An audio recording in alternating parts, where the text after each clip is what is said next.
અમારા શ્રી હરિહંત ગુરુ અમારા ગુણિયલ સંત દેવ અમારા શ્રી હરિહંત ગુરુ અમારા ગુણિયલ સંત દેવ અમારા શ્રી હરિહંત ગુરુ અમારા ગુણિયલ સંત દેવ અમારા શ્રી હરિહંત ગુરુ અમારા ગુણિયલ સંત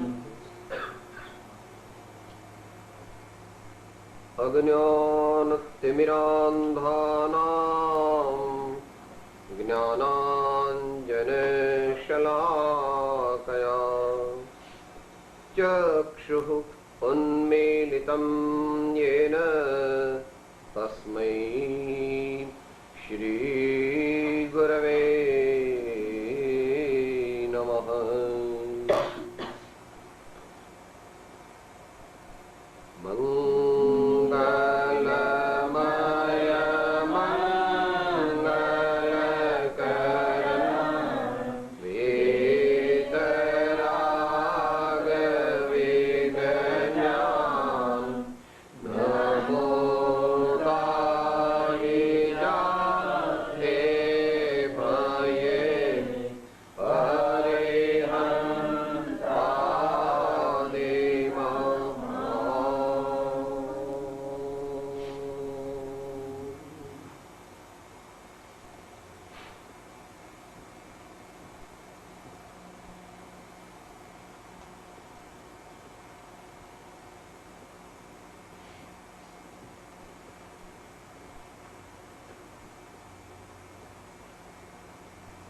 સ્વાધ્યાયમાં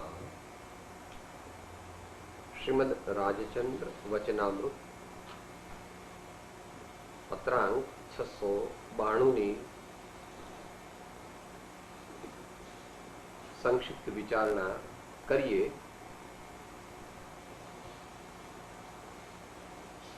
જેની સેન્ટ્રલ થીમ એવી છે કે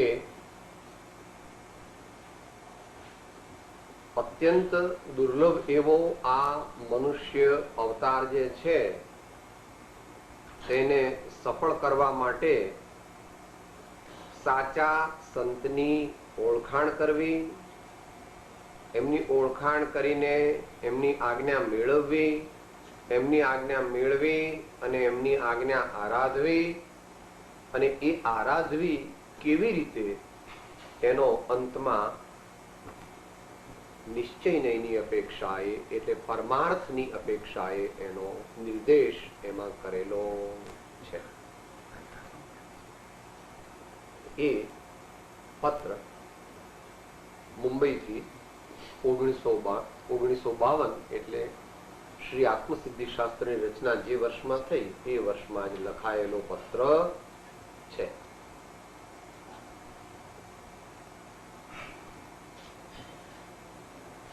દુર્લભ એવો મનુષ્ય દેહ પણ પૂર્વે અનંતવાર પ્રાપ્ત થવા છતાં કાંઈ પણ સફળપણું થયું નહીં. પણ આ મનુષ્ય દેહને કૃતાર્થતા છે કે જે મનુષ્ય દેહે આ જીવે જ્ઞાની પુરુષને ઓળખ્યા તથા તે મહાભાગ્યનો આશ્રય કર્યો. ત્યાં સુધી વિચાર. દુર્લભ એવો મનુષ્ય દેહ પણ પૂર્વે અનંતવાર પ્રાપ્ત થયા છતાં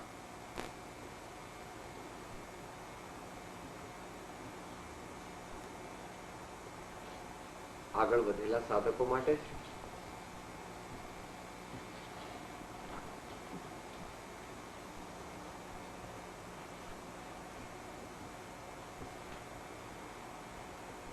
જેણે સ્વીકાર્યું છે કે હું આ શરીરમાં રહેવા આવેલો એક મહેમાન છું, એવું જેણે સ્વીકાર્યું છે એવા આગળ વધેલા મુમુક્ષુને માટે આ ઉપદેશ વિશેષ પડે છે. આમ તો જ્ઞાની ભગવંતોની વાણી દરેકને કંઈક કંઈક તો સારું આપે છે. એટલે પહેલા તો માન્યું છે દુર્લભ એવો મનુષ્ય દેહ પણ. અત્યારે તો લોકો કહે સાહેબ આપણા આજનો લાવો લીજી રે કાલ કોણે દીશે. ખાઓ પીઓ ને મજા કરો. આ તમારે જેવું ઊંધા રસ્તે આપણે કઈ ચડવું નથી. આપણો ટેસડામાં રહીએ, બહુ મજા કરીએ, ખાઈ પીને આનંદમાં આપણે રહીએ. ભાઈ તારી અંતરની ભાવના છે તે તો બરાબર છે, પણ જૂઠી છે બાપા. તારે જોઈએ છે સુખ, ઈ વાત સાચી, પણ તું જેને ટેસડો કે છે, તું જેને મજા કે છે, ઈ સજા છે. એની તને ખબર. છોકરું હોય નાનું અને પછી રમતા રમતા કાતર લઈને આમ રમવા માંડે તો તમે એકદમ અરે કપાઈ જશે આંગળી, ન લેવાયા તરત આપણે એને કહીએ. પણ એને તો કઈક એ તો પેલું અંદર પોતાનું મોઢું દેખાય. પેલી નવી કાતર હોય ને રંગ પેલા એના હોય એટલે એને તો આમ કરવા માંડે, પણ આંગળી કપાઈ જાય તો. પણ એને ખબર આપણે બધા પણ આ પ્રમાણે કાતરથી છરીથી આટલા નાના બાળક થઈને રમી. પછી મમ્મી રૂપી સંત કે પરમાત્મા કે ભાઈ ધ્યાન રાખ બેટા, તું ચૂસણિયું લે, તું બીજો દડો લે રમવામાં, આનાથી તો તારો હાથ કપાઈ જશે.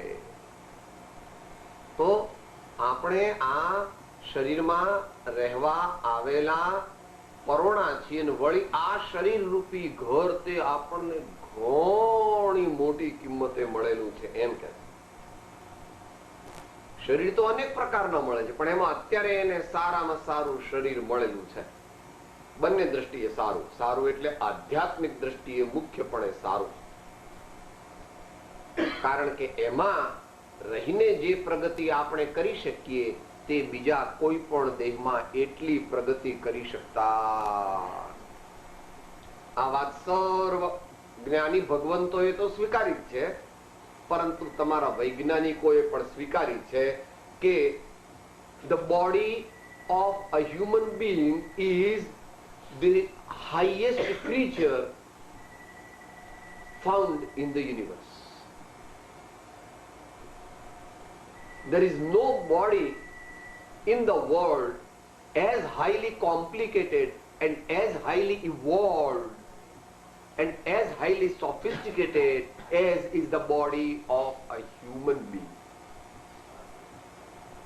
શરીર તો બધાયના છે. કીડી છે, મકોડું છે, નાગ છે, વાઘ છે, સિંહ છે, હાથી છે, અનેક પ્રકારના બધા જીવો આપણે જોઈએ છે. બધાના શરીર તો બધાયના છે, પરંતુ આ શરીર જેવું બીજું એક પણ શરીર.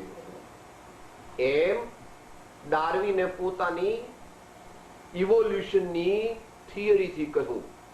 એમણે પણ ગમે રીતે કહ્યું, પણ સર્વજ્ઞ ભગવાન અને જ્ઞાની ભગવંતો પણ કહે છે કે આ દુનિયામાં સર્વોત્તમ કાર્ય એ મોક્ષ છે. સર્વોત્તમ કાર્ય એટલા માટે કહીએ કે એનાથી સર્વોત્તમ પદની પ્રાપ્તિ થાય. સર્વોત્તમ પદ એટલા માટે કહીએ છીએ કે એમાં સર્વોત્તમ આનંદની પ્રાપ્તિ છે. અને એ કાર્ય માત્ર મનુષ્ય ભાવમાં થઈ શકે છે. બીજા ભાવમાં એ કાર્ય સંપૂર્ણપણે થઈ શકતું નથી. અન્ય દર્શનમાં તો બહુ એનો બહુ નિર્દેશ નથી. વિતરાગ દર્શનમાં એમ નિર્દેશ છે કે 5 ઇન્દ્રિય વાળા અને મન વાળા જીવો સમ્યક દર્શનને પામી શકે, પણ વધારે આગળ જવામાં એ લોકો પણ સમર્થ નથી. માટે દેવો પણ ત્યાં પ્રાર્થના કરે છે. મોટા ઇન્દ્ર, મહેન્દ્ર, બધા અહમિન્દ્ર વગેરે પણ પ્રાર્થના કરે છે કે હે ભગવાન, ક્યારે અમારો આ મનુષ્ય દેહ, આ દેવની અમારી અવસ્થા પૂરી થાય, દેવગતિ મટે અને મનુષ્ય ગતિ અમને પ્રાપ્ત થાય તો અમે વળી પાછા આપને માર્ગે ચાલી. કારણ કે ત્યાં દેવલોકમાં અહીંયા જેવી સંયમ ગ્રહણની એડવાન્સ સાધનાની વ્યવસ્થા થઈ શકતી બીજા દેહમાં તો નથી થતી. એ તો પ્રત્યક્ષ પણ દેખાય છે. વાંદરાને કે બિલાડી બેનને કે કૂતરા ભાઈને કે હાથી ભાઈને કે બળદ ભાઈને કે ગાય બેનને આપણા જેવી સમજવાની, શ્રદ્ધવાની અને ધર્માચરણની વ્યવસ્થા દેખાતી. દુર્લભ એવો મનુષ્ય દેહ પણ પૂર્વે અનંત વાર પ્રાપ્ત થયા છતાં પેલા આ દુર્લભ ને વિશે આખી એક સરસ લાંબી કવિતા પદના રૂપમાં આપણને શ્રીમાન આનંદગંજી મહારાજે આપેલી છે અને એમાં આખો આ આત્માનો ક્રોનોલોજીકલ સર્વે કર્યો છે, એની ટ્રાવેલનો. 2-3 પંક્તિ જોઈએ કે દુર્લભ કેમ કીધો, કે દુર્લભ તો દરેક સંતોએ કહ્યો. હા,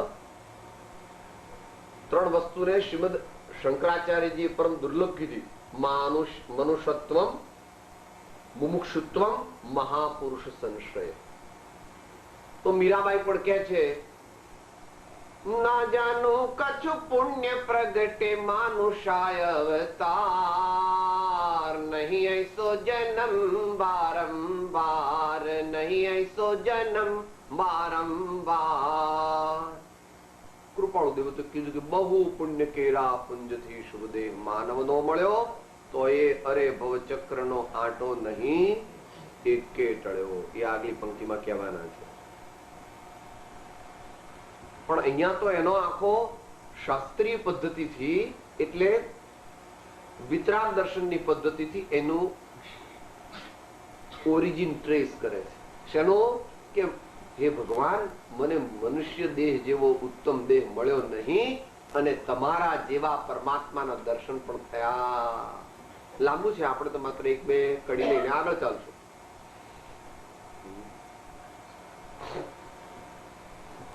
સુહમની ગોદન દેખિયો સખી, બાદર અતિ વિશેષ સખી, પુડવી આવું ના લેખિયો સખી, તેવું આવું ના લેશ સખી, મુને દેખણ દે, મુને દેખણ દે, મુને દેખણ દે.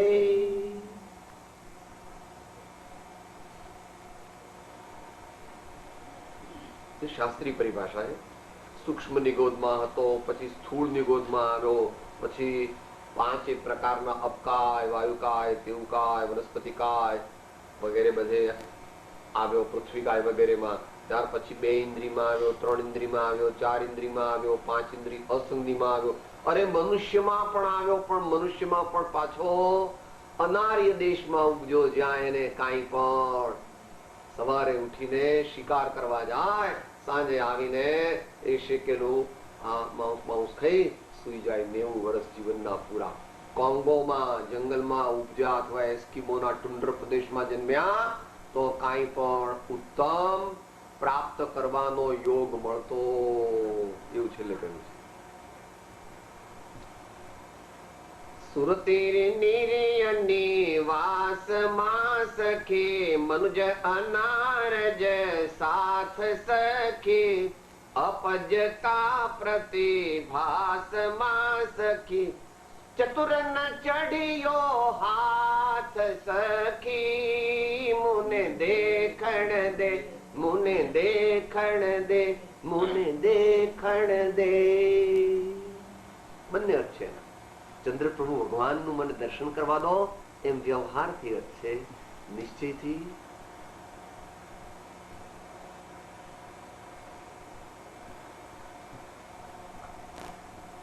શાંત ભાવમાં રહીને હૃદય મંદિરમાં બિરાજમાન ભગવાન આત્માના દર્શન મને કરવા દો, ભગવાન આત્માના દર્શન મને કરવા. તો કે છે દુર્લભ એવો મનુષ્ય દેહ પણ પૂર્વે અનંતવાર પ્રાપ્ત થયા છતાં આ જીવ, આપણે બધા કોઈ દી જન્મ્યા નથી, શરીર જન્મ્યું છે. આવા કેટલાય શરીર ધારણ કર્યા અને હજુ આત્માનો એટલે આપણા સ્વરૂપને નહીં સમજીએ તો આવા અનંત બીજા પણ શરીર ધારણ કરવા પડશે.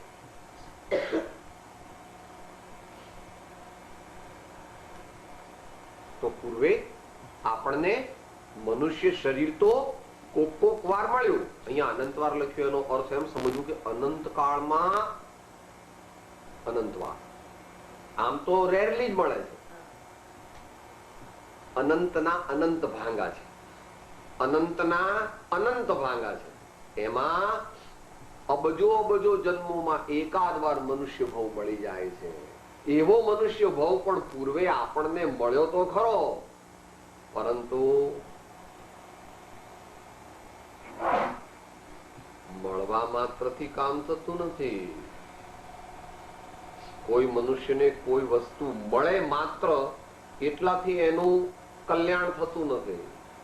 ધારો કે આ દેહધારી છે તે તદ્દન અભણ ગામડીઓ અને નીચ જાતિનો છે, અને એને હાથમાં હીરો આવી જાય તો એ તો એમ સમજે કે આ લટ્ટી છે એમ કરીને રમવા માંડે, લટ્ટીથી રમવા માંડે. અથવા પેલો કાગડો આવ્યો તો આ કાચના કટકાથી ઉડાડવા માટે ફેંકી દે. પણ તેથી એ હીરો કઈ કાચ થઈ જતો, વળી એ હીરો મળ્યો પણ એને ઓળખ્યો નહીં. જો એને ઓળખ્યો હોત ને વેચી દીધો તો આખી જિંદગી કાંઈ કમાવવું પડે નહીં. હે 80-90 લાખ રૂપિયા આવી જાય તો નિરાંતે આખી જિંદગી એ શાંતિથી જીવી શકે. પણ ઓળખ્યો. આપણે પણ આ મનુષ્ય ભાવ મળ્યો પણ તેનો સર્વોત્તમ સદુપયોગ કરી અને ઉત્તમ શાંતિની પ્રાપ્તિ કરવાનો ખરેખરો સત્પુરુષાર્થ કર્યો નહીં. પૂર્વે અનંતવાર પ્રાપ્ત થયા છતાં કંઈ પણ સફળપણું થયું નહીં. થોડું સ્વીપિંગ સ્ટેટમેન્ટ કર્યું છે. કંઈ પણ નિશ્ચય નહીં અપેક્ષા. કંઈ પણ એટલે મનુષ્યનું નહીં, જીવ માત્રનું સફળપણું ત્યારે જ છે કે જ્યારે એને આત્મજ્ઞાન પ્રગટે ત્યારે. ત્યાં સુધી બીજું બધું છે પણ આત્મજ્ઞાન નથી તો ભગવાન કહે છે નિશ્ચય નહીંની અપેક્ષાએ તે ઝીરો પ્રાપ્ત કર્યો. નિશ્ચય નહીંની અપેક્ષા. તે બહુ સારા કામ કર્યા, ડોનેશન્સ કર્યા, લોકોની સેવા પણ કરી, બધાની સાથે પ્રેમથી રહ્યો. Fair enough, you will get the reward of it. તું મોટો રાજા થઈશ, મોટો મહારાજા થઈશ, મોટો દેવ થઈશ, લોકો તારો જય જયકાર બોલશે, બધું દુનિયાની બધી સગવડ તને પ્રાપ્ત થશે. પણ જે ખાસ પ્રાપ્ત કરવા જેવું આ વિશ્વમાં છે, યમ લબ્ધ્વા ચા પરમ લાભમ મન્યતે નાધિકમ તતઃ, એમ શ્રીમદ ભગવદ ગીતા કહે છે. એવું પ્રાપ્ત કર કે જે પ્રાપ્ત કર્યા પછી આગળ બીજું કંઈ પ્રાપ્ત કરવા જેવું બાકી રહેતું નથી. એમ કે વિવેકી મનુષ્યો, જે જ્ઞાની ભગવંતો, આપણે જેમને વંદન કરીએ છીએ, પૂજા કરીએ છીએ, એ લોકોના કહેવાથી કરતા નથી કે સાહેબ આપણે જૈનમાં જન્મ્યા ને એટલે ભગવાનની પૂજા કરવી જોઈએ, આપણે આ હિન્દુમાં જન્મ્યા ને રામની પૂજા કરવી જોઈએ, આપણે ક્રિશ્ચિયનમાં જન્મ્યા ને એટલે આ જીસસ ભગવાનના મંદિરમાં જવું જોઈએ. એ તો લોક ધર્મ છે, એ તો જ્ઞાતિનો ધર્મ છે, એ તો ઓઘ સંજ્ઞાનો ધર્મ છે. It is a cultural tradition. Though it is welcome, it is not conducive to the final beatitude. Though it is welcome, it is not conducive to the final beatitude. માટે ભગવાનને પણ એવી રીતે રજૂઆત કરી છે સમંત ભદ્રાચાર્ય. ભગવાનને આપણે જરા સાદી ભાષામાં ભગવાન કોણ હૈ આપ, ભગવાનને કહે છે સમંત ભદ્રાચાર્ય. આપણે સાદી ભાષામાં કહીએ તો કોણ હૈ, તુમ કોણ હૈ. એટલે કહે છે જો આટલા દેવો મારા પર પુષ્પવૃષ્ટિ કરે છે, હું સોનાના સિંહાસન પર બેઠો છું, અધ્ધર પાછો સોનાના કમળને અડકતો નથી, આટલા હજારો લોકો મારી વાણી સાંભળે છે, ઓટોમેટિક મારી વાણી આ પ્રમાણે મુખ્ય 18 ભાષામાં અને 700 ઉપભાષાઓમાં અનુવાદિત થઈને અનેક લોકો સુધી પહોંચે છે. સમંતભદ્ર કહે છે I won't accept your greatness just because of all these factors. When I was an emperor, so many subordinate kings came to me every year and gave me good big gifts in golden plates, a lot of jewelry and all this. All were speaking various type of eulogies for me. Raja, Maharaja, Dhiraja, Flana, Flana, no Jai Jaikar tha. Your external greatness does not impress me. I bow down to you, my Lord, because you have attained to the state of complete equanimity known as omniscience. You are not attracted and distracted by any worldly objects. That is why I bow at your feet. તો ક્યારે સફળતા થઈ મનુષ્ય ભવની? જ્યારે આત્મજ્ઞાન પ્રગટ કરે ત્યારે મનુષ્ય ભવની સાચી સફળતા છે. એટલે આવું કંઈ પણ સફળપણું થયું નહીં એમ મૂક્યું. એટલે આ જીવ દેવ થયો, આ જીવ મોટો મોટો રાજા મહારાજા થયો. એ વખતે દુનિયાના લોકોએ તો કીધું કે ઓહો આમની વાત થાય, આ તો મોટા શેઠ છે, આ તો મોટા રાજા છે, આ તો MLA છે, આ તો પ્રાઇમ મિનિસ્ટર છે. ગમે તેવો પુણ્યનો ઉદય હોય પણ તે પુણ્યના ઉદયમાં આપણે રાજી થઈ જવું નહીં. સહેજ રાજીપો આવી જાય ખરો આપણને, પણ તરત પાછું. This is not final. This is not my eventual aim. My eventual aim is real bodhi and samadhi, self-knowledge, self-realization, and getting rid of all the bondages and giving me the infinite bliss of salvation. That is the goal of my life, eventual goal of my life. એને માટે સૌથી પ્રથમ આત્મજ્ઞાન પ્રાપ્ત કરવું પડે. આત્મજ્ઞાન પ્રાપ્ત થાય પછી આગળની પદવીઓ પ્રાપ્ત થઈ શકે. દેખે છે અનંતવાર પ્રાપ્ત થયા છતાં કંઈ પણ સફળપણું થયું નહીં. હવે વર્તમાન જીવન પર પણ આ મનુષ્ય દેહને કૃતાર્થતા છે કે જે મનુષ્ય દેહ, આ એટલે ધ પ્રેઝન્ટ વન, જેમાં અત્યારે આપણો આત્મા રહ્યો છે, આપણે રહ્યા છીએ. આપણે આ શરીરમાં અત્યારે અધિષ્ઠાતા આત્મા તરીકે રહેલા છે. દરેક પોતપોતાના શરીરમાં રહેલા આત્મા છે, નાના મોટા અનેક. પણ આ મનુષ્ય દેહને કૃતાર્થતા છે.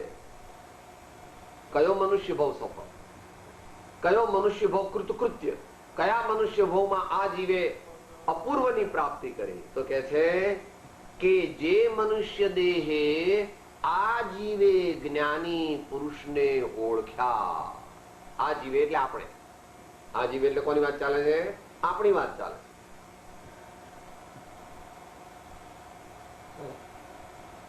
આપણું ધ્યાન સ્વાધ્યાય દરમિયાન બીજા તરફ જાય છે. કોને આ ફલાણા ભાઈ કે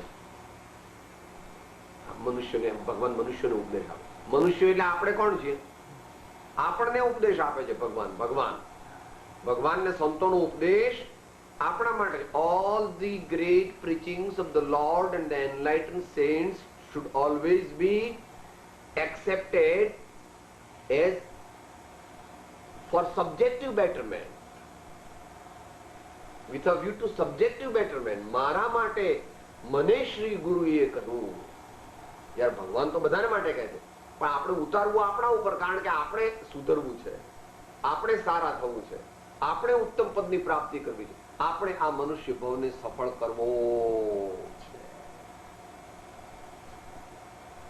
लिखे છે જે મનુષ્ય દેહે આ જીવે જ્ઞાની પુરુષને ઓળખે. જ્ઞાની પુરુષનો અર્થ છે એનલાઇટન્ડ સોલ. આત્મજ્ઞાની વ્યક્તિ, અહીંયા મનુષ્યને લેવા, કારણ કે આત્મજ્ઞાન પશુ આદિમાં પણ હોય છે, પણ આપણો એની સાથે સીધો સંબંધ નથી.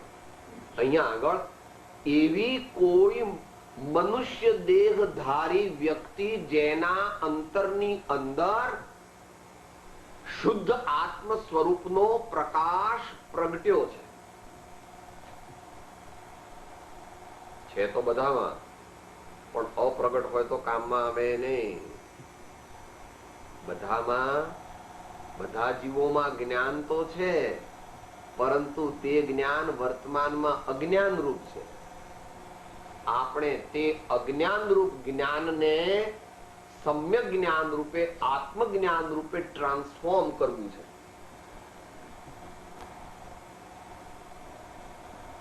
બદલવું છે,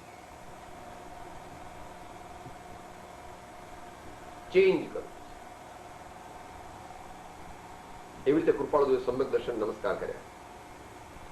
અનંત કાળથી જે જ્ઞાન ભવ હેતુ થતું હતું તેને સમય માત્રમાં જાત્યાંતર કરી ભવ નિવૃત્તિ રૂપ કર્યું. તે કલ્યાણ મૂર્તિ સમ્યક દર્શનને નમસ્કાર હો.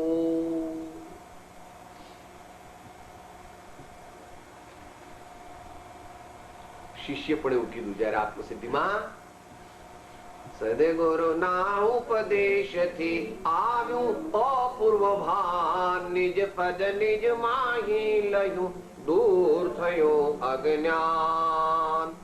ભાસ્યું નિજ સ્વરૂપ તે શુદ્ધ ચેતના રૂપ, અજર અમર અવિનાશી ને દેહાતીત સ્વરૂપ.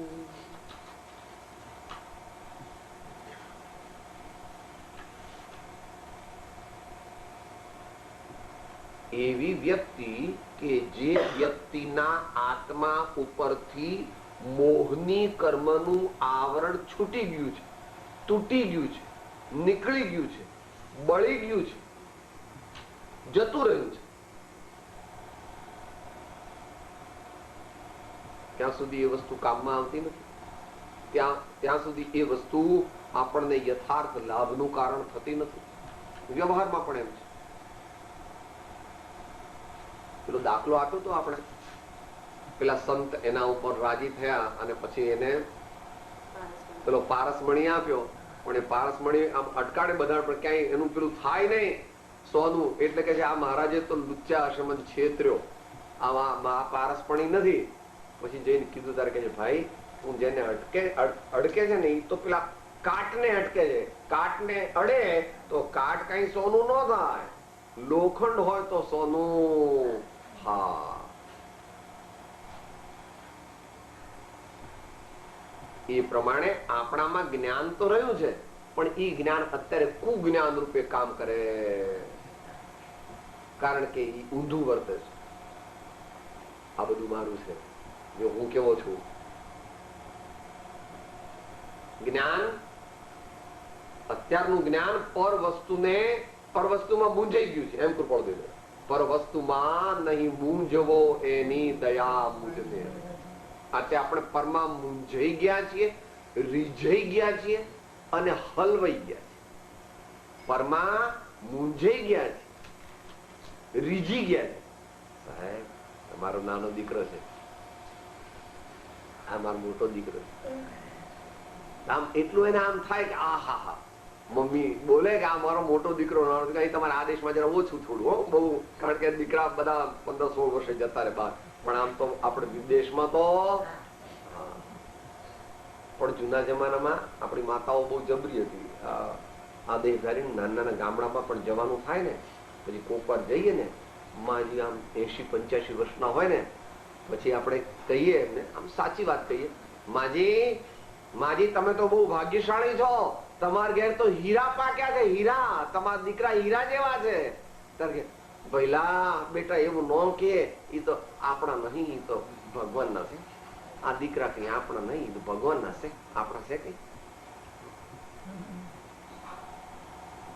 એક વાત છે, જગતના મનુષ્યોની પહેલાના જમાનામાં કેવી એક જાતની સરળતા હતી. ભલે એને કઈ બહુ જ્ઞાન નથી થઈ ગયું, પણ કે છે શું કે ભાઈ એ તો બાપલા દીકરા દીકરા કઈ મારા નથી, એ તો ભગવાનના છે, ભગવાનના દીકરા છે. એમ કે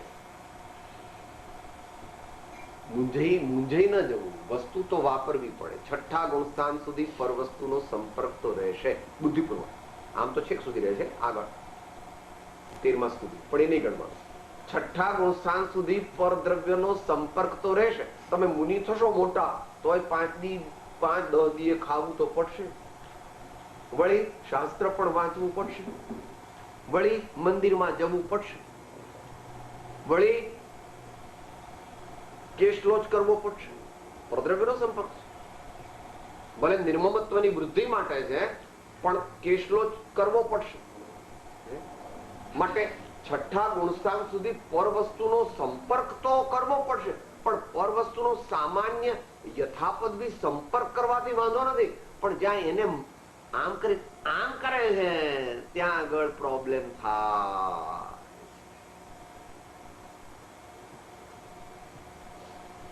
મમ ઇતિ સંસાર ન મમ ઇતિ મોક્ષ. મમ ઇતિ સંસાર ન મમ ઇતિ મોક્ષ. આપણને યાદ કઈ રહેતું, ઘડીએ ને પડીએ આપણું આખું જીવન મમતામાં તો ચાલ્યું નથી જતું. મમતામાં જ ઇમર્જ છે, મમતામાં ઇમર્જ છે. કોઈને કઈક ભાઈ આપણે ધર્મ બરમ સાહેબ તમે નવરા લાગો છો, અમારા વળી આ ધર્મ ને ફરમ શું? જો જગતના જીવોની પરિણતિ સર્વોત્તમ વસ્તુને નિકૃષ્ટ ને હે ગણે છે. સર્વોત્તમ વસ્તુને નિકૃષ્ટ અને હે ગણે છે.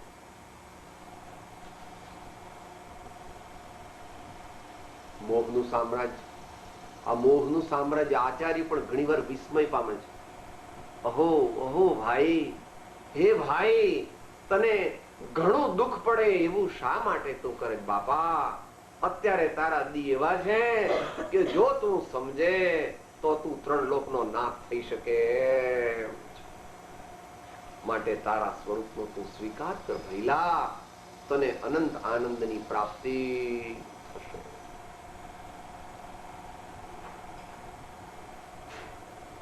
સ્વચ્છંદી ભવાભિનંદી જીવ બૂਝતો નથી. આ જ્ઞાની પુરુષને ઓળખ્યા, જેમનામાં અજ્ઞાન નાશ પામ્યું છે અને જ્ઞાન પ્રગટ થયું છે એવા. હવે જ્ઞાન જે સાચું પ્રગટ થયું હોય ને, ત્યાં એકલું જ્ઞાન પ્રગટ થાય એવી વિતરાગ દર્શનમાં વ્યવસ્થા જ નથી. ખરેખર તો 3 લોકમાં વ્યવસ્થા નથી. જ્યારે સાચું જ્ઞાન પ્રગટે ત્યારે સાચી શ્રદ્ધા પણ પ્રગટે, અને ત્યારે અંશે સાચું ચારિત્ર પણ પ્રગટે. આવો નિયમ છે, આવો એક નિયમ છે. કોઈ કે સાહેબ મને એવો શીરો ખવડાવો કે જેમાં લોટ પણ ન હોય, ગળપણ પણ ન હોય, એકલું ઘી, એકલા ઘીનો શીરો. અરે કે ભાઈ, તને ખૂબ ઘી વાળો શીરો ખવડાવીએ, પણ તું કે સાહેબ અંદર લોટ ન હોવો જોઈએ, અંદર ગળપણ ન હોવું જોઈએ, એકલું ઘી, એવો મને શીરો આપો. કે ભાઈ એવો શીરો ન હોય દુનિયામાં. એમ જીવ કે સાહેબ મને સમકી જ જોઈએ. કોઈ કે ભાઈ તમારે તો અભ્યાસ કરવો પડે. કે ના, મને આવું ચોપડી બોપડી વાંચવાનો કંટાળો આવે. કે ભાઈ તમારે કઈ સદાચાર પાળવો પડે. કે એવું બધું ન ફાવે, હું તો જેમ વર્તતો હોઉં તેમ વર્તું, મને તો એકલું સમકીત આપો. એનો અર્થ એમ કે એને સમકીત જોઈતું નથી. આપણે પણ સમકીત જોઈએ છે એમ ભગવાન પાસે માગીએ છીએ ખરા, અને પછી ભગવાન કહે છે કે ભઈલા, જો તું આ પ્રમાણે કરે તો તને સમકીત મળે. કે ના સાહેબ એવું બધું મારે લપવા નથી પડતું, મને તો સીધું સમકીત. એનો અર્થ શું છે?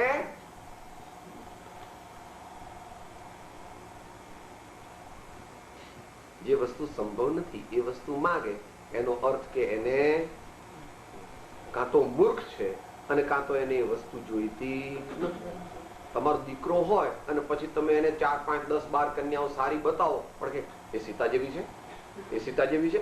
અરે ભાઈ, સીતા જેવી ન હોય અત્યારે બાપા, તું રામ જેવો ક્યાં છો? પણ એ કે ના, એટલે એનો અર્થ એમ શું કે એને એના લગ્ન થવાના નથી, કારણ કે સીતા ક્યાંથી લાવી? હે, જનક રાજા છે અત્યારે. મહાજ્ઞાની રાજ કરે છે, પણ કઈ આખા સામ્રાજ્ય સાથે કઈ અંતરમાં રટણ ચાલ્યા કરે. વારંવાર પરમાત્મ તત્વનું, આત્મ તત્વનું અંતરમાં રટણ ચાલે છે. એવા જનક રાજા ક્યાં હોય? એવા જનક રાજાને ત્યાં સીતા માતાનો આત્મા આવે. નિયમ છે ને ભાઈ, જૈન પદ્ધતિમાં તો નિયમ છે કે તીર્થંકર ભગવાન જેને ઘેર આવે ને, એ માં ને બાપ આગલા ભાવમાં હાલ્યા જાય મોક્ષ. દરેક ને ઘેર નો આવે. આપણા જીવન ઘેર નો આવે ભગવાન, આપણા જીવન ઘેર નો આવે. એટલા મહાન હોય એમને ઘેર ભગવાન આવે, અને આવે તો ભગવાન કે મમ્મી પપ્પા તમે પણ, હું જઉં છું આવતા તમે પણ મારી સાથે અનંત આનંદમાં. માટે આપણે રત્નત્રયની પ્રાપ્તિ સાથે જ થઈ શકે છે. માટે ભગવાનની જે આજ્ઞા છે કે ભાઈ મોટા વ્યસન આપણા જીવનમાં ન હોય, આપણને પ્રયોજનભૂત એવા આત્મા, જીવ વગેરે તત્વોનું જાણપણું સારી રીતે કરીએ અને આપણા સ્વભાવને સુધારીએ તો ધીમે ધીમે સમ્યક દર્શન એટલે સાચા ધર્મની પ્રાપ્તિ. હા, અહીંયા તો જેને થઈ છે એવા જ્ઞાની પુરુષની ઓળખાણ કરે છે એનો મોટો વિષય છે. આપણે પરમ દિવસે બનતા સુધી લીધું હતું કે ભાઈ સદગુરુ કોને કહેવા, સત્પુરુષ કોને કહેવા, એ આપણે સામાન્ય વિચાર્યું હતું.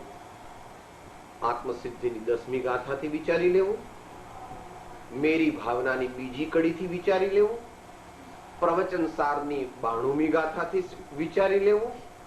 આ બધું શાસ્ત્રીય પદ્ધતિથી છે. જો વધારે સહેલી ભાષામાં જોઈતું હોય તો શ્રીમદ રાજચંદ્ર વચનામૃત 80માં સહેલી, સાદી, પ્રેક્ટિકલ આ કાળની ભાષામાં કહ્યું છે.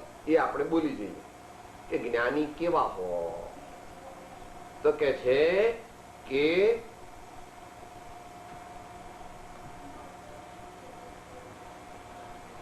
નિરંતર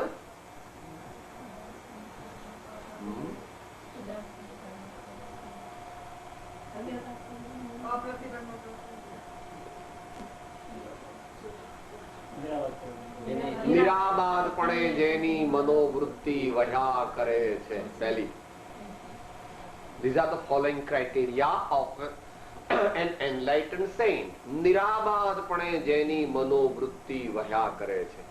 અત્યારે એમાં ડિટેલ્સમાં બહુ નહીં જઈએ, 1-2 પોઈન્ટ જ ડિસ્કસ કરશું, કારણ કે એ વિષય નથી આપણો. અહીં તો જ્ઞાની પુરુષને ઓળખવા, પણ જ્ઞાની પુરુષને ઓળખવા માટે આપણને ખ્યાલ હોવો જોઈએ કે ભાઈ કેવી રીતે જ્ઞાની પુરુષ કેવા હોય. તો કે નિરાબાદપણે જેની મનોવૃત્તિ વહ્યા કરે છે, સંકલ્પ વિકલ્પની જેને મંદતા થઈ છે, પંચ ઇન્દ્રિયથી વિરક્ત બુદ્ધિના અંકુરો જેને ફૂટ્યા છે, ક્લેશના કારણ જેણે નિર્મૂળ કર્યા છે, અનેકાંત દ્રષ્ટિયુક્ત એકાંત દ્રષ્ટિને જે સેવ્યા કરે છે, એકમાત્ર શુદ્ધ વૃત્તિ જ જેની છે, તે પ્રતાપી પુરુષ જયવાન વર્તો. શા માટે આપણે તેવા થવાનો પ્રયત્ન કરવો?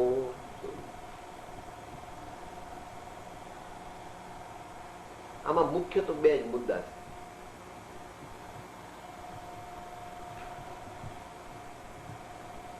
નિરાબાદપણે જેની મનોવૃત્તિ વહ્યા કરે. સાહેબ સાહેબ આ પડી ગયો, સાહેબ આનું આમ થઈ ગયું, આ લૂંટાઈ ગયો, અને હાર્ટ એટેક થઈ ગયો, આ પૂર આવ્યું છે, ધરતીકંપ થયું છે, તમને કેન્સર થયું છે.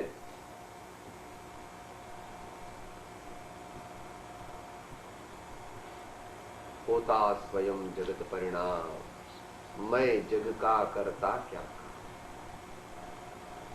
जो मेरा है सो जावे नहीं, जो जावे सो मेरा नहीं. જે થયું આવી ગયું તું ગઈકાલ, પરમ દિવસ આવી ગયું. Take all the events of life as they come with sportsman's spirit, because you have no direct control over them, whether they are very pleasing or whether they are extremely distressing.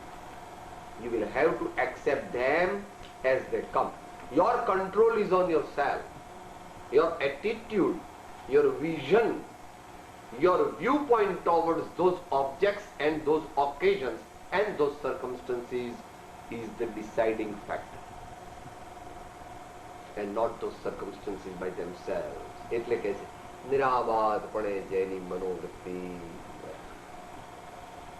चाह गई चिंता गई मनवा बेपरवाह, जिनको कछु न चाहिए वो साहन का सा।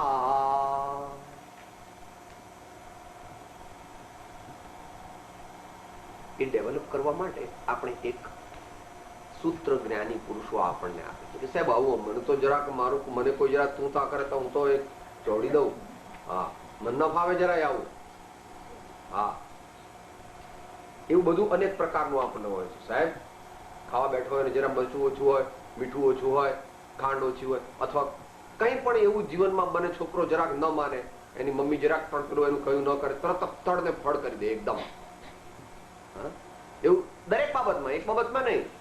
તાવ આવ્યો શું તમે ઉભા છો, તાવ મારો મટાડી દો, મોટા ડાક્ટરને બતાવો, કેમ આમ કરો છો, કેમ તાવ નથી ઉતર્યો, 2 દિવસ થઈ ગયા, શું આમ બાઘા જેવા બેઠા છો. અનેક પ્રકારના વિભાવ ભાવો, વિકલ્પ ભાવો આ જીવ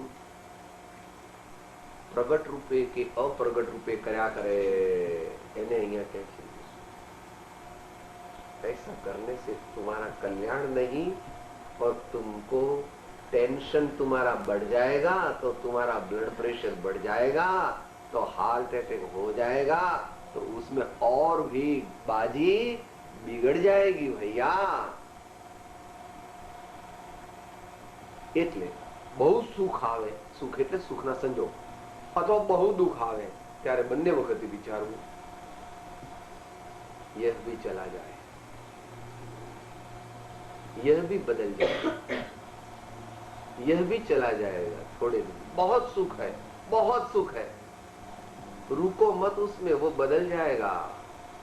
तुम्हारा महाराजापन, तुम्हारा प्राइम मिनिस्टरपन, तुम्हारा ऐसा कुछ भी बड़ा बड़ा जो है वो रहने वाला नहीं है. यह भी चला जाएगा, यह भी बदल जाएगा. ऐसा याद रखने से उसमें तन्मयता होगी नहीं. राग तो होगा क्योंकि अभी हम बड़े पुरुष नहीं हुए, हम बड़े धर्मात्मा नहीं है. जो बड़े धर्मात्मा है they are not at all affected by the adverse circumstances or favorable circumstances. એને માટે બુદ્ધ ભગવાને એની એ જ વાત અનિચ્યમ, અનિચ્યમ, અનિચ્યમ એટલે એનો અર્થ અનિત્યમ, અનિત્યમ, અનિત્યમ એવો એનો અર્થ કરેલો.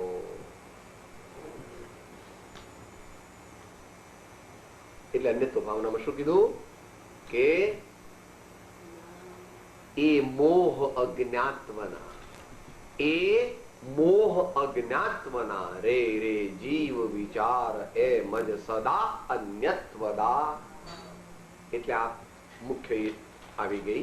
પહેલા 2-3 જે આવી ગયા, અને બીજી વાત આવી. આખા જ્ઞાની પુરુષના તો એટલા ગુણો છે કે આપણે ગણ્યા ગણાય નહીં ને વીણ્યા વીણાય નહીં. પણ બીજું શું છે એમના જીવનમાં? વૈચારિક ઉદારતા, વૈચારિક ઉદારતા, generosity of thought and depth and breadth of view of life. Generosity of thoughts and great breadth and depth of vision. No dogmas, હઠાગ્રહ નહીં, મિથ્યાગ્રહ નહીં. ઓકે સાહેબ તો વાંદરા જેવા છે, ઠીક છે, આપકી વાત ઠીક છે, તમે મહાજ્ઞાની છો, મારા આગલા ભાવોને પણ તમે જાણો. ભૂત નિગમ નહીં ને તમે જાણી લીધો કે હું આજથી 28મા ભાવમાં વાંદરો હતો, હવે તો મહાજ્ઞાની કહેવાય. આપણને કોઈ કે સાહેબ તો વાંદરા જેવા, તમે બળદ જેવા છો સાહેબ. આપણને કોઈ આપણે કેવું તમે મહાપુરુષ છો, આટલું બધું અધિજ્ઞાન તમને છે તો આમ બહુ પ્રશંસનીય કહેવાય. વાત સાચી છે. કોઈ આપણને કહે કે તમે બળદ છો કે વાંદરા, આપણે અપસેટ નહીં થવું. Is telling truth. ભૂત નિગમ નયનો મહાન જ્ઞાતા છે. એવી રીતે કહેવાનો મતલબ એમ કે મમ્મી આ શાક કરવાનું છે આજે, આ નહીં કરવાનું. સારું ભાઈ આપણે એ કરીશું.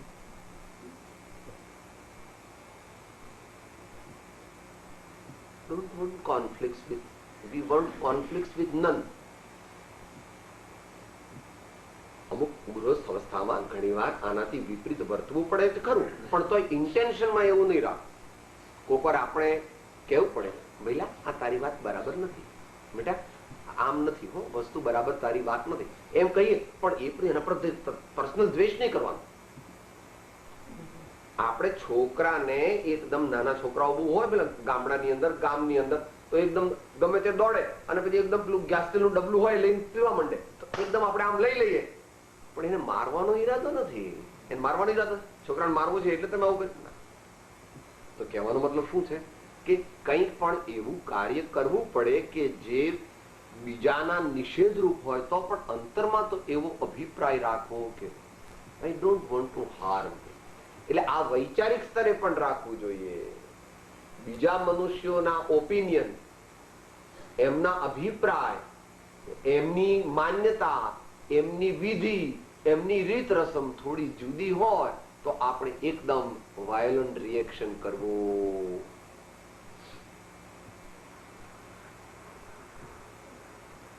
આગળની વાત છે, મહાપુરુષની વાત છે.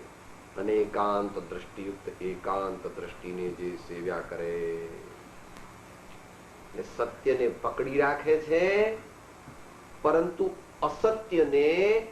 અસત્યની નિંદા કરતા નથી. સત્યને પોતે તો પકડી રાખે છે, પણ અસત્યની અને અસત્યવાદીઓની જાહેરમાં નિંદા કરતા નથી. અને છતાં અસત્યવાદીઓ એમને પૂછે કે કેમ કેમ આ વાત બરાબર છે?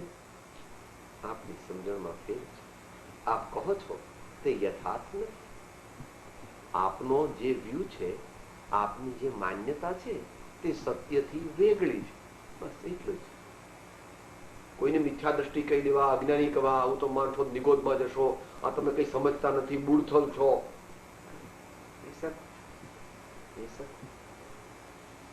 એટલે અનેકાંત દૃષ્ટિયુક્ત એકાંતને જે સેવ્યા કરે છે, સેવે છે એકાંતને, પણ કયા એકાંતને? અનેકાંત યુક્ત એકાંત. એટલે એમાં એકાંત રહ્યો નહીં. થોડો અઘરો છે આ વિષય, પણ આ તો મસ્ત જાણવા માટે માત્ર બે જ વસ્તુઓ લઈએ છે. શું? અને ત્રીજી વસ્તુ જે છેલ્લી કીધી, આપણે તેવા થવાનો પ્રયત્ન કરવો. ભગવાનને પગે લાગીએ, ભગવાનને પગે લાગીએ, ગુરુદેવને પગે લાગીએ, પણ એમની કોઈ વાત તો માનીએ નહીં. તો ભગવાન કહે છે ઠીક મારા ભાઈ, એમાં કઈ બહુ વસ્તુ મોટી. ભગવાનને પગે લાગીએ તો આપણે ભગવાનની વાત થોડી થોડી આપણે માનવી જોઈએ, તો જ આપણે ભગવાનને ખરેખર પગે લાગ્યા છીએ, નહીં તો ઠીક આથી. જ્ઞાની પુરુષ વિશે, જ્ઞાની પુરુષને ઓળખ્યા એ આપણે પછી લઈશું, કારણ કે થોડોક એ વિષય જરાક ટ્રિકી છે. કારણ કે જ્ઞાની પુરુષને ઓળખવા માટે બંને વસ્તુની જરૂર છે. સામી વ્યક્તિ જ્ઞાની હોવી જોઈએ, એ એક. અને બીજું કે આપણામાં તે જ્ઞાનીને ઓળખવા માટેના દિવ્ય ચક્ષુ હોવા જોઈએ. ચામડાની આંખથી તો જ્ઞાની ઓળખાય નહીં, કારણ કે જ્ઞાની એ પરમાર્થની અપેક્ષાએ કોઈ ચામડી, કોઈ ઇન્દ્રિયો, કોઈ શરીર, કોઈ શબ્દો કે એવા બધાનું કોંગ્લોમરેશન નથી. જ્ઞાની એ તો આત્માની એક સહજાનંદમય પવિત્ર દશા છે. જ્ઞાની પણ એ તો આત્માની સહજાનંદમય પવિત્ર નિર્દોષ દશા છે બાપા. ઈ કઈ આ ચામડાની આંખથી તો ન દેખાય, પણ તું પેલો મેગ્નિફાઈંગ ગ્લાસ લઈ આવે અથવા માઇક્રોસ્કોપમાં જ્ઞાનીને જોવે કે ઇલેક્ટ્રોન માઇક્રોસ્કોપ લઈ આવે તો પણ જ્ઞાની એનાથી દેખાય નહીં. એને માટે આપણને શ્રી આનંદજી મહારાજે થોડી ટીપ આપી છે, એ અને કૃપાળુદેવે ટીપ આપી છે, એ બે લઈને આપણે સમાપ્તિ કરીએ. આનંદજી મહારાજ કહે છે,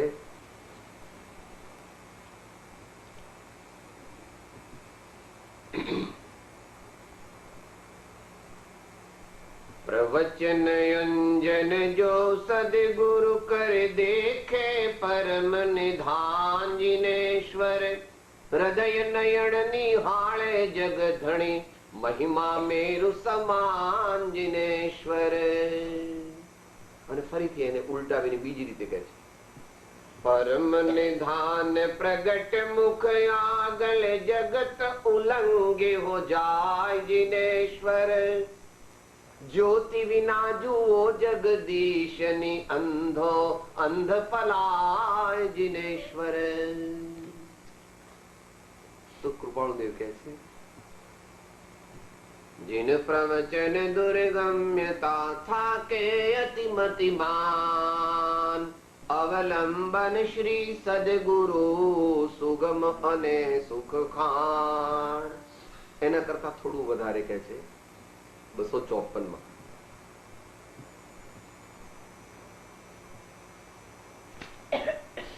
સત્પુરુષના યોગે તેના અલૌકિક સ્વરૂપને ઓળખવું, ઓળખવાની તીવ્રતા રાખવી તો ઓળખાશે. મુમુક્ષુના નેત્રો મહાત્માને ઓળખી લે. મુમુક્ષુના નેત્રો મહાત્માને ઓળખી લે. એટલે નિષેધાત્મક મૂકો તો, જગતના જીવોના નેત્રો મહાત્માને ઓળખી શકવાને સમર્થ નથી. આ પ્રમાણે આપણને જ્ઞાની પુરુષને ઓળખ્યા એ વાત થોડી વધારે વિશ્લેષણ માંગે છે, થોડી ઊંડી સમજણ માંગે છે. એકદમ ખ્યાલમાં આવવાની નથી. હાલ સમજીશું ઇન્ટેલેક્ચ્યુઅલ લેવલે તો પણ જ્યાં સુધી એનો વિશેષ પ્રકારે પ્રયોગ નહીં કરીએ અને જે કંઈ આપણે પાત્રતા પ્રાપ્ત કરવાની છે અને નોન ડોગમેટિક એપ્રોચ ટોવર્ડ્સ લાઈફ લેવાનો છે, એ જ્યાં સુધી આપણામાં નહીં આવે ત્યાં સુધી જ્ઞાની પુરુષ ઓળખાવાના. નોન ડોગમેટિક એપ્રોચ, એ માટે આપણે 609 ના આશ્રયથી કેવી રીતે સત્પુરુષને ઓળખવા માટે જવું, શું શું સાથે લઈ જવું અને શું શું બહાર કાઢીને જવું, એ વગેરે આપણને યથા સમય કહેશે તે વખતે આપણે વિચારીશું. પણ એક વાત નક્કી કીધી અહીંયા કે જ્ઞાની પુરુષને ઓળખીએ ખરેખર તો આપણો મનુષ્ય ભાવ સફળ થાય. એ માટે આપણે સર્વે ઉદ્યમ કરવા જેવો, અને એવો ઉદ્યમ કે જેવો એમણે કહ્યો છે તેવો. કારણ કે એ વાત સહેલી નથી, અઘરી છે, છતાં પણ આપણે કરવી.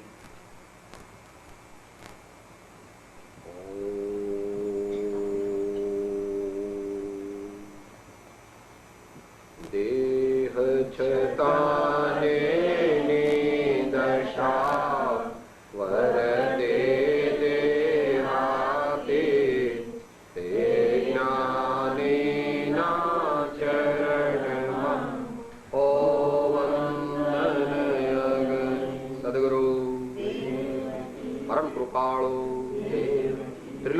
त्रिलोकनाथ की सब संतन की आनंद. 1 મિનિટ મૌન, પરમાત્મા સ્મરણ.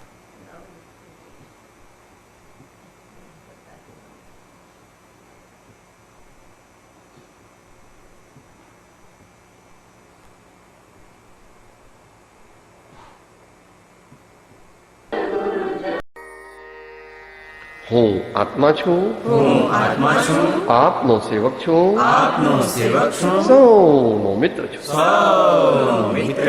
હું આત્મા છું, આપનો સેવક છું, સૌનો મિત્ર છું. હું આત્મા છું, આપનો સેવક છું, સૌનો મિત્ર છું.